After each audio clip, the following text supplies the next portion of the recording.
Hi, everybody.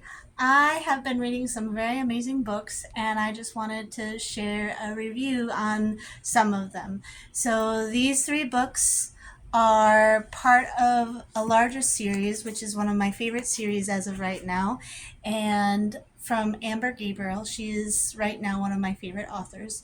She writes gritty, clean, closed door romances. They have some um, challenging topics. So she calls them gritty because she handles topics like polygamy and sex trafficking. So there is some tough topics in there, but they don't show any sex scenes. So I do like that about them.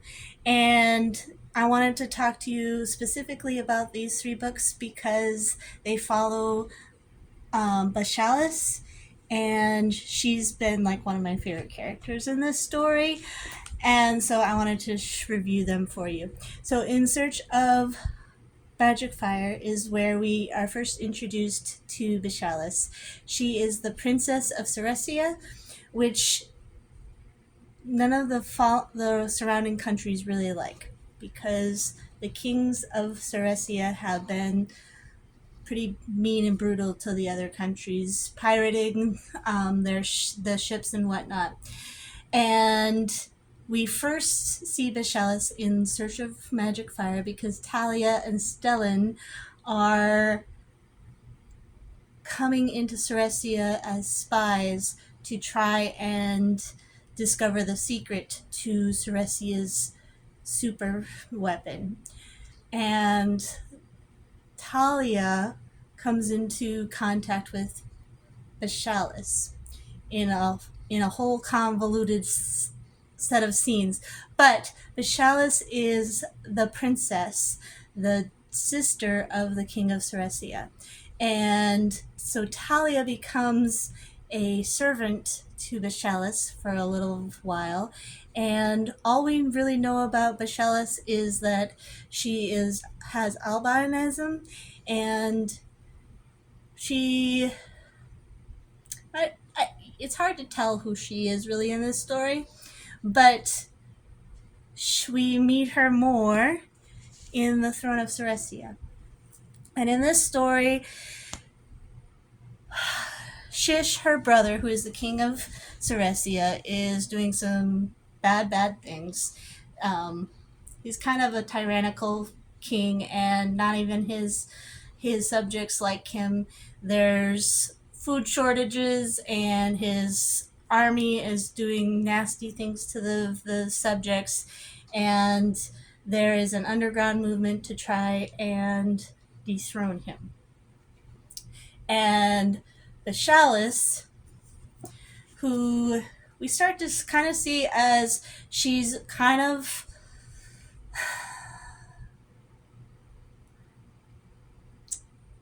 she seems a little bit selfish at first, honestly, to me anyway. And it's like she doesn't care about anybody or anything at first. And she has this front. Now, the one thing that we see about her is that she loves her harp and she loves the music that she makes. And that's her one safe spot. Well, as the story goes on, she decides to help the underground movement in giving them information about her brother. And she doesn't give them a whole lot because she doesn't want to betray her brother. But she has mixed feelings because she doesn't like what her brother is doing to the country, but she also doesn't want to betray her brother. So it's kind of interesting.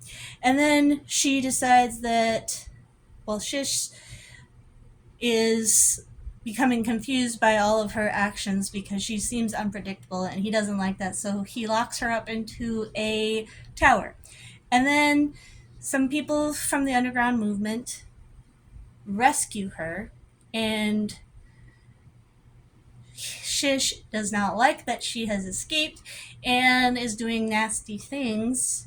And so she's thinking about going back to stop him from doing those nasty things, but then decides to just run away and try to escape to Baruch, the neighboring land.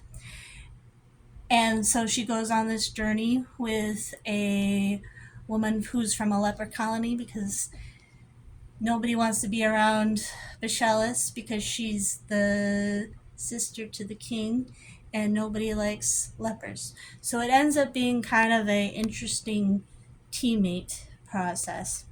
And you start to see Bashalis starting to care about people, and you start to see a little bit of Bashalis like wanting to serve the leper colony. They go and stay in the leper colony for a couple of days, and she plays music for them, and it's like a special thing for her, and she decides she likes serving the people in that way. And then she finds her way to Baruch, and she helps them with information on how to dethrone her brother.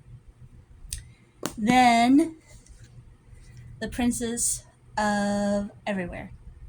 So at the very end of the Throne of Cerecia,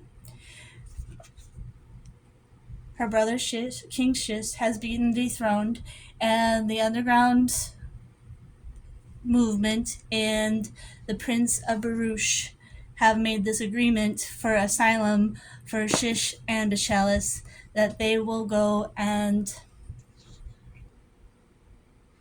live in the island of Liliana with Prince Darius, who is governor of Liliana.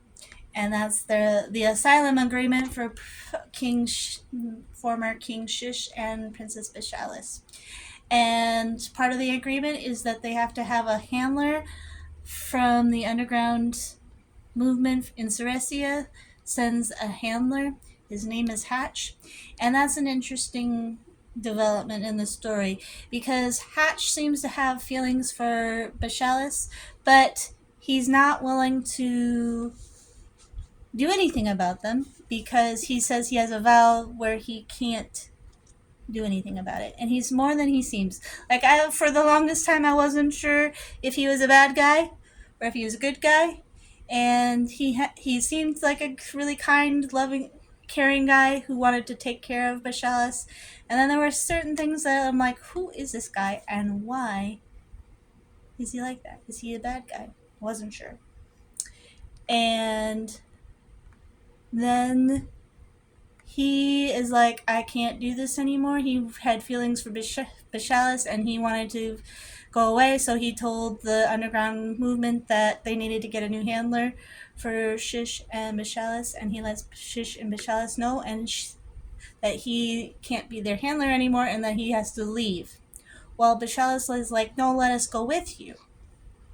And when she says she wants to go with him, he doesn't want to deny her.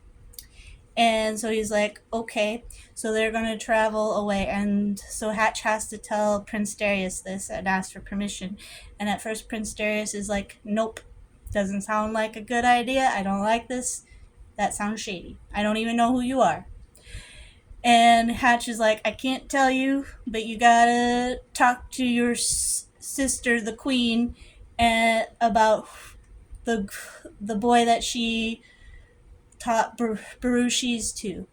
And he's like, oh, but we don't know what that really means. And the rest of the story is their journey with Hatch, and they're going to his land, but he doesn't tell them where they're going. And it's such a cool story, because Shish, who is melancholy and depressed and angry because he lost his country, and at first he was mean and nasty to Bashalis, but now he's like refining his big brotherly love for Bashalis and feeling protective over her. It's kind of sweet, and I love that Shish gets a redemption arc, and I don't want to spoil that for you, but the end of his redemption arc is really cool, and Bashalis finds a place to belong, and I don't want to spoil that for you either, but you should read these books. They're very, very good. So check out The Throne of Cerecia, In Search of Magic Fire, and The Princess of Everywhere, except that I put those out of order.